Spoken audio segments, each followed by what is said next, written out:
নমস্কার বন্ধুরা, সকলকে আর একটা মিনি ব্লগে স্বাগত। তো আজকে আমি আর আমার ওয়াইফ মন্দিরা দুজন মিলে সেজেগুজে বেরিয়ে পড়েছি। দেখো কত সুন্দর সেজেছে, লজ্জা পাচ্ছে একটুখানি ক্যামেরাতে আসতে। আমার বাহনটাকে রেডি করে ফেলেছি, বাগম্যান, যেটি কিনা আমি বেশি দিন হয়নি কিনেছি। তো আজকে খুব সুন্দর করে গাড়িটাকে পরিষ্কার করেছি, যেহেতু বিকেলবেলা আমরা একটু ঘুরতে বেরোবো। দেখো গাড়িটাকে পরিষ্কার করতে করতে আমার সারাটা দুপুর চলে গেছে গাড়িটাকে। আমরা এখন যাত্রা শুরু করে দিলাম আমাদের গন্তব্যস্থলের পথে। তোমাদের জন্য একটা টুইস্ট থাকবে যে আমরা কোথায় যাচ্ছি। নিউ টাউনের রাস্তা হয়ে আমরা দুজন মিলে আস্তে আস্তে বেরোচ্ছি, আর ও ভিডিও করছে। তো এই যে ডেভেলপ সিটি নিউ টাউন, লোকজন বিকেলবেলা মর্নিং ওয়াকে বেরোচ্ছে আর আমরা গাড়িতে করে যাচ্ছি। দেখেও কি খারাপ লাগছে, মনে হচ্ছে দুজন দৌড়ই, দৌড়ে দৌড়ে যাই, শরীরটাকে একটু কমাই, কিন্তু না, শুনবে না, ও যাবে গাড়িতে করেই চড়বে। এ দেখো একদল ছেলেমেয়েরাও পাশ থেকে দৌড়ে দৌড়ে যাচ্ছিল। আস্তে আস্তে আমরা চলে এলাম নিউ টাউন। এইখানে মেট্রোর কাজ শুরু হচ্ছে। মেট্রোর কাজটা এমনভাবেই হচ্ছে যে একদম আমার মনে হয় এটা একদম গ্রামের মধ্যে থেকে বেরিয়ে যাবে, কারণ এটা সব লম্বা করে একদম সাইডে। এই পাশে জ্যোতি বসুর স্মৃতিসৌধ হিসেবে একটা করা হয়েছে, কনভেনশন সেন্টার। লাল সালাম জ্যোতি বসু খুবই ভালো লোক ছিলেন একজন। যাই হোক, তো আমরা আস্তে আস্তে নিউ টাউনের পথ ধরে বেরোচ্ছি। নিউ টাউনের রাস্তাঘাট একদম তোমার ফাঁকাই থাকে ম্যাক্সিমাম, এখানে যানজট খুব একটা বেশি থাকে না। তো পেছনে বসে ভিডিও রেকর্ড করছিল। এই দেখো সামনে থেকে এক দাদা যাচ্ছে, আমাদের দিকে দেখলো, বলছে এরা কে রে, পাগল নাকি, ভিডিও করছে। হ্যাঁ, এইবার আস্তে আস্তে আমরা নিউ টাউনের রাস্তা ধরে যাচ্ছি। অ্যাকচুয়ালি নিউ টাউনের রাস্তাগুলো দু সাইডেই সুন্দর পরিবেশ, ফাঁকা, তোমার চালিয়েও ভালো লাগবে। এইসব রাস্তাগুলো এত ফাঁকা থাকে যে গাড়ি পোড়া ছেলেপুলে এত জোরে চালায়। টয়টা শোরুমের সামনে থেকে আমরা যাচ্ছি, অ্যাক্সিডেন্টও হয় কিন্তু জোরে চালায়। তো সবাইকেই বলি যে গাড়ি ফাঁকা রাস্তা পেলেই জোরে হু হু করে টেনে চালিয়ে যেও না, একটা নির্দিষ্ট স্পিড বজায় রেখে গাড়ি চালাও, তোমাদের জন্য ভালো। সামনে যে দুটো বিল্ডিং দেখতে পাচ্ছ, এই বিল্ডিং দুটো হচ্ছে গিয়ে কোনো একটা অফিস হবে। এটা আমি রোজই এই রাস্তা দিয়ে যাতায়াত করি, তো আমি দেখতে পাই এই অফিসগুলো। আমার ওয়াইফ স্লো মোশনে ভিডিওগুলো রেকর্ড করেছে। দেখো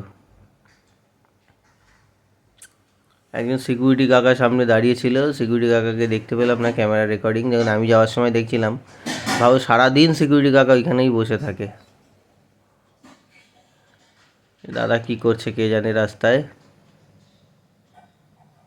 সন্ধেবেলা ম্যাক্সিমাম জনই রাস্তায় দেখি হাঁটতে যাচ্ছে, কেউ মর্নিং ওয়াক করছে, কেউ দৌড়চ্ছে।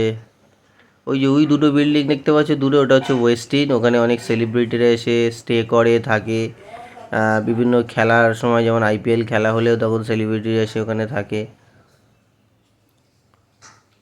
এটা আন্ডার কনস্ট্রাকশন বিল্ডিং এগুলি। আর বউ কিন্তু ভিডিও রেকর্ড খুব একটা খারাপ করে না আর কি। ওই যে দুটো বিল্ডিং দেখতে পাচ্ছ, অনেক দূর থেকে এই বিল্ডিংটা আমি দেখাচ্ছিলাম। এটা হচ্ছে অফিস। এই সাইডে এইচডিএফসির একটা বড় অফিস তৈরি হয়েছে। এইচডিএফসি অফিসটাও খুব সুন্দর বানিয়েছে। এই রাস্তাগুলোতে এলে তোমার আলাদা রকমের একটা শান্তি লাগবে, কোনো যানজট নেই, কিছু নেই, বাম্পারও কম। এই বলতে বলতেই সামনে একটা বাম্পার চলে এলো, যা। কপালটা এতটাই খারাপ যে সিগন্যালে আমাদের দাঁড়িয়ে থাকতে হচ্ছে। আমার কপালটাই খারাপ, আমি যাব যেখানে সেখানে একটা না একটা সিগন্যাল পাবো। যাই হোক, সিগন্যাল পেরিয়ে আমরা আবার এগিয়ে চললাম নিউ টাউনের রাস্তা হয়ে। এই যে রাস্তাটা হয়ে আমরা যাচ্ছি,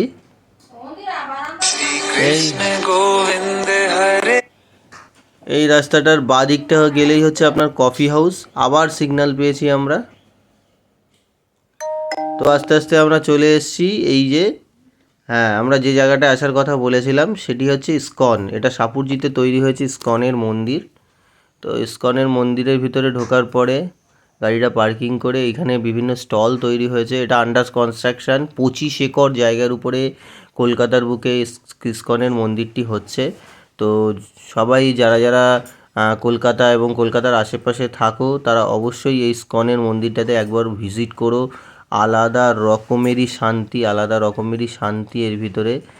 তৈরি হচ্ছে। মোটামুটি মন্দিরটি তৈরি হতে আমার যতদূর মনে হয় 5 থেকে 7 বছর তো মিনিমাম লাগবে, কারণ সবে মন্দিরটি তৈরি হয়ে আশেপাশে স্টলটা রাস্তাটা তৈরি হয়েছে।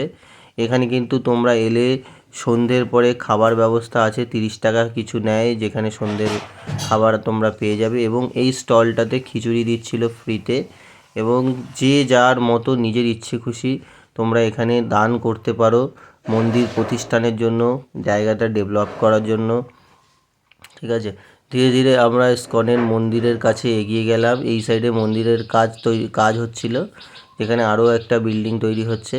ভেতরে অনেক ধরনের বুক স্টল রাখা আছে, এখানে প্রসাদের ব্যবস্থা আছে, যেখানে যদি আরতি চড়াতে চাও।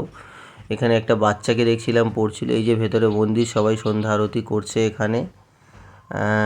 এই যে কাকা এখানে ভগবদ গীতা উনি সেল করছে, তো যারা যারা ভগবদ গীতা কিনতে চাও ওনার এখান থেকে ভগবদ গীতা কিনতে পারো সবাই। তো আমরা তো এখানে গিয়ে ঢোকার রাস্তা গেট খুঁজে পাচ্ছিলাম না, যে কোথা থেকে ঢুকবো। তো এই গেটটা অনেকে বলছিল, এই আমাদের একজন গুরুজি এসে গেটটাকে খুলে দিল, এবং আমরা আস্তে করে জুতিটি খুলে এই গেটের মধ্যে থেকে ভেতরে প্রবেশ করলাম। ভেতরে সৌন্দর্যটাই আলাদা, মানে আলাদা রকমেরই একটা শান্তি তুমি অনুভব করবে। এই যে এখন আমরা সামনে এসে দাঁড়িয়েছি, এবং